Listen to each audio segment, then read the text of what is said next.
আসসালামু আলাইকুম। সবাই কেমন আছেন? আজকে আমি আপনাদেরকে দেখাবো একটি গুরুত্বপূর্ণ কাজ, যেটা কিনা খুব বাজে এবং সময় প্রচুর ব্যয় হয়। আমরা যারা রাজমিস্ত্রি আছি, তারা অনেক জায়গায় কাজ করে থাকে। অনেক বিভিন্ন বাসা, অফিস, আদালত, বিভিন্ন জায়গায় লোহার কাজগুলো তারাই লাগায়। তো আমরা যারা রাজমিস্ত্রি আছি, দয়া করে ভাই আপনাদের কাছে রং মিস্ত্রি ভাইরা রিকোয়েস্ট করছি, আপনারা খুব সুন্দরভাবে এবং যত্ন সহকারে পরিষ্কার করে রাখবেন জিনিসগুলো। কেননা এগুলো যখন আপনার গ্রিলগুলো ফিটিং করেন, তখন খুব বাজেভাবে সিমেন্ট আর বালু লেগে গেলে এই সময়গুলো খুব কঠিনভাবে ব্যয় হয়। আর এটা আমরা রং মিস্ত্রিরা বিভিন্ন জায়গায় পরিষ্কার করে থাকি এবং বিভিন্ন জায়গায় খুব কষ্ট হয়, সময় নষ্ট হয় প্রচুর। কেননা মালিকদেরকে আমাদের খুব ভালোভাবে বুঝিয়ে দিতে হয় এই গ্রিলগুলো।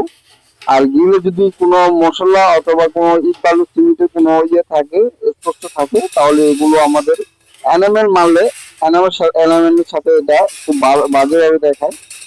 তো আপনাদের কাছে রিকোয়েস্ট, যারা বিভিন্ন জায়গায় গ্রিলগুলো, দরজাগুলো বিভিন্ন জায়গায় এই লোহার জিনিসগুলো ফিটিং করে থাকেন, আপনারা ভালোভাবে লাগানোর পর, সিমেন্ট বালু দেওয়ার পর এগুলা ভালোভাবে একটু পরিষ্কার করে রাখবেন। কেননা আপনার যদি জুগালি অথবা কেউ যদি থাকে, তাহলে এদেরকে বলবেন এগুলো পরিষ্কার করে রাখতে।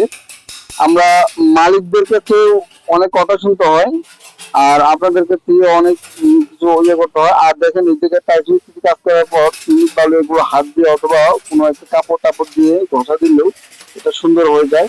আর এটা অনেকদিন হওয়ার পরে আপনার সিমেন্টের যে আবরণটা আর টাইলসের যে ফুটিংটা, ওই ফুটিংটা লাগানোর পরে অনেক হাত হয়ে যায়।